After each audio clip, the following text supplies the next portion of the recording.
She won $47 million. And the first thing she did was tell no one. Thank God she didn't, because what her own family did next proved exactly who they really were. Stay till the end to see how karma exposed every single one of them. And if you love watching greedy people get what they deserve, subscribe right now. The numbers on that lottery ticket seemed to blur as I stared at them, my hands trembling uncontrollably. 3, 16, 12, 21, 9, 30. The exact numbers I'd chosen just hours earlier at Gus's Corner Market. $47 million. I'm Cassandra Wilson, but everyone calls me Cassie, and that Tuesday evening changed everything I thought I knew about money, family, and the thin line between love and exploitation. Before you hear how I discovered who really cared about me versus who just saw me as their personal ATM, hit that like button and subscribe for more stories about family drama, revenge, and karma finally catching up with those who deserve it. Trust me, you'll want to stick around for this one. Just 24 hours earlier, I was the same overworked accountant I'd been for years, scraping by in my tiny Portland apartment, living paycheck to paycheck like millions of others. My biggest rebellion was that weekly lottery ticket everyone mocked me for buying. Math tax for dreamers, my mother called it. My brother Jason would joke that I should just hand him the cash directly and save time. But those $10 represented something they couldn't understand. Hope. My family situation was complicated, to put it mildly. When my parents divorced during my freshman year of high school, both remarried quickly, bringing new dynamics and new disappointments. Dad, a physics teacher, married Stephanie, a real estate agent whose champagne tastes far exceeded his beer budget. Mom ended up with Warren, a wealthy businessman who made it crystal clear from day one that his money was for my mother, not her baggage, meaning me. Then there were my siblings. Lisa, my younger sister, had always been the golden child. Ivy League education, surgeon husband named Paul, perfect suburban house with perfect children. She lived the life everyone else in our family aspired to. Meanwhile, my older brother, Jason, was brilliant but unreliable, drifting between jobs and relationships like a leaf in the wind. The only constant in his life was his ability to create financial emergencies that somehow became everyone else's responsibility. The extended family wasn't much simpler. Aunt Martha, my mother's younger sister, was genuinely the kindest person I knew. She taught elementary school, drove a rattling Honda that should have been retired years ago, and lived in a tiny apartment stuffed with books and plants. Despite having the least money of anyone in our family, she was always the first to offer help when someone needed it. Then there was Aunt Heather, Dad's older sister, who'd married money and never let anyone forget it. She treated family gatherings like opportunities to remind everyone of their shortcomings, with subtle jabs about my career, my apartment, and my perpetual single status. Over the years, I'd become the family's unofficial bank. When Jason claimed he needed $5,000 for rehab 3 years ago, I emptied my savings to help, only to discover later he'd never even checked in. When Lisa said she was short on wedding expenses, I charged $2,000 to my credit card, based on her promise to repay me after the honeymoon, a promise that somehow got lost in her new married bliss. When Dad called about storm damage to his roof, I wired what I could spare, then watched him post vacation photos from Cancun weeks later. The pattern was always the same: urgent need, heartfelt promises, my bank account getting drained, followed by silence until the next crisis. But whenever I faced my own financial struggles, the help never materialized. Car repairs, medical bills, unexpected expenses, I handled them alone while continuing to be everyone else's safety net. That's what made the lottery win so surreal. After years of counting every dollar, of choosing between groceries and gas, of lying awake calculating bills, I was suddenly worth more money than I could spend in several lifetimes. But instead of celebration, my first instinct was secrecy. Years of watching lottery winner horror stories had taught me that sudden wealth often destroyed more relationships than it created. I made an appointment with Philip Montgomery, an estate attorney downtown. His office screamed success: marble floors, leather furniture, windows overlooking the city. I felt completely out of place sitting there with my winning ticket, but Philip's professionalism put me at ease. We set up a blind trust, established investment accounts, and created a plan that would ensure financial security for life. Most importantly, we structured everything so I could remain anonymous. Nobody would know unless I chose to tell them. For 2 weeks, I lived a double life. By day, I was still the same overworked accountant everyone knew, complaining about bills and deadlines. By night, I was a millionaire quietly sitting on a fortune that could solve every problem I'd ever worried about. The weight of that secret was heavier than I'd expected, but it also gave me clarity. For the first time in my adult life, I wasn't desperate. I didn't need anyone's help. And that freedom made me curious about something I'd wondered about for years. Who in my family actually cared about me and who just saw me as a resource to exploit? The idea formed slowly, but by the end of that second week, I decided to conduct what I privately called the loyalty test. I would create a believable financial emergency and approach each family member with the same story, the same request for help. Their responses would tell me everything I needed to know about their true feelings toward me. I crafted the story carefully. The marketing company where I worked had suddenly shut down after losing major clients. I was unemployed, my savings were gone due to recent medical expenses, and I needed $5,000 to cover rent and bills while job hunting. The amount was significant enough to matter, but not so large it would seem fabricated. More importantly, everyone I planned to approach could easily afford it. My list included Mom and Warren, Dad and Stephanie, Lisa and her surgeon husband Paul, my brother Jason, Aunt Martha, Aunt Heather, and my cousin Ryan. 10 people total who had all leaned on me financially at some point. Now it was time to see who would return the favor. I started with my mother. Her initial concern quickly shifted to justification when I mentioned the $5,000. Warren and I just put a down payment on the lake house, she said. Things are tight right now. Maybe you should talk to your father or Lisa. Paul's doing well at the hospital. The message was clear. Not my problem. Try someone else. Dad's response was even worse. He turned our coffee meeting into a 20-minute lecture about financial responsibility, budgeting, and the virtue of sacrifice.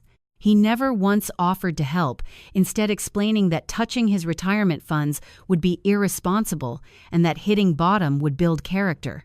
Sometimes the people who claim to love you most are the quickest to explain why helping you would actually hurt you. Lisa's reaction was perhaps the most disappointing. Sitting in her magazine-perfect kitchen, sipping lattes made with an espresso machine worth more than my car, she expressed genuine sympathy until I mentioned money. Then came the excuses: the new Audi, the kids' tuition, the bathroom remodel. Paul handles our finances, she said, as if her own decision-making abilities disappeared when dollar signs appeared. Jason's response was brutally simple. He ignored me completely. After years of emergency calls and desperate pleas for help when I needed him, radio silence. Warren hung up on me after reminding me I wasn't his daughter. Stephanie lectured me about finding roommates and moving to cheaper areas. Aunt Heather turned it into a monologue about family members who'd faced hardship and pulled themselves up without handouts. Ryan promised to help, even scheduled lunch to bring a check, then canceled an hour beforehand and stopped responding to my messages entirely. 7 family members. 7 rejections. 7 variations of not my problem. Then Aunt Martha called. I hadn't even contacted her yet, but she'd heard through the family grapevine and reached out first. "Honey, your mom told me about the job," she said, her voice warm with genuine concern. "Are you holding up okay?" We met for lunch the next day, and after listening to my story, she quietly slid an envelope across the table. $3,000. More than half of what I'd requested, and as I later discovered, almost everything she had saved. "Family helps family," she said simply. "And if you need somewhere to stay to save on rent, my sofa folds out. It's not fancy, but you're welcome as long as you need." Driving home with that envelope, I did some research that made my stomach turn. Martha's medication costs for her diabetes had recently increased. She'd been taking on extra tutoring sessions after school to make ends meet. That $3,000 represented nearly all her savings, money she'd scraped together despite her own struggles. The woman with the least had given the most, while people with luxury cars and vacation homes couldn't spare a dime. That night, I invited Martha over and told her everything. About the lottery, about the test, about learning who my family really was versus who I'd hoped they could be. Her reaction was typically Martha. No judgment, just understanding. People reveal who they are when generosity costs them something, she said softly. I learned that lesson a long time ago. She shared her own story then about an inheritance from her grandmother that her ex-husband had stolen by forging her signature, losing it all in a failed business venture with his friend. Some people see you not as a person, but as an opportunity, she said. It's a painful lesson, but it taught me about money and about people. Money doesn't just show who others are, Cassie. It shows us who we are. A week after completing my test, I called a family meeting. They all came, probably expecting another plea for help or maybe a confrontation about their rejections. Instead, I calmly announced that I'd found a new job and was doing fine financially. The relief in the room was palpable. They thought they were off the hook. But then I started asking questions. Why hadn't Jason returned my calls when I'd always answered his? Why could Lisa afford a bathroom remodel but not help family? Why had Dad lectured me about responsibility while posting vacation photos after I'd helped with his roof? One by one, I laid out the hypocrisy with surgical precision. Not angry or accusatory, just factual. They squirmed, made excuses, tried to turn it back on me for testing them or making them uncomfortable. But not one person apologized. Not one person acknowledged that maybe, just maybe, they could have done better. Instead, they offered rationalizations and deflections, proving once again that when people show you who they are, believe them. As they filed out with forced smiles and hollow promises to stay in touch better, I felt something unexpected. Not anger, but relief. I didn't need to expose my secret to take back my power. The money had already done something more profound. It had freed me to see my family clearly and draw the boundaries I should have established years ago. Martha stayed behind, quietly helping clean up. You handled that beautifully, she said. That couldn't have been easy. It was easier than I'd expected, I told her, because for the first time, I wasn't afraid of letting them down. I finally understood they'd never really seen me to begin with. A year later, my life was unrecognizable. I owned a beautiful but modest home on a tree-lined street, with Martha living just a few blocks away in her own cozy craftsman bungalow. I'd established a nonprofit providing companionship and assistance to elderly people living alone, many of them overlooked by their own families, just as Martha had been. My friend Charlotte joined as outreach coordinator, and together we'd helped over 200 seniors in our first year. The work was incredibly fulfilling, funded by my lottery windfall but driven by lessons Martha had taught me about real generosity.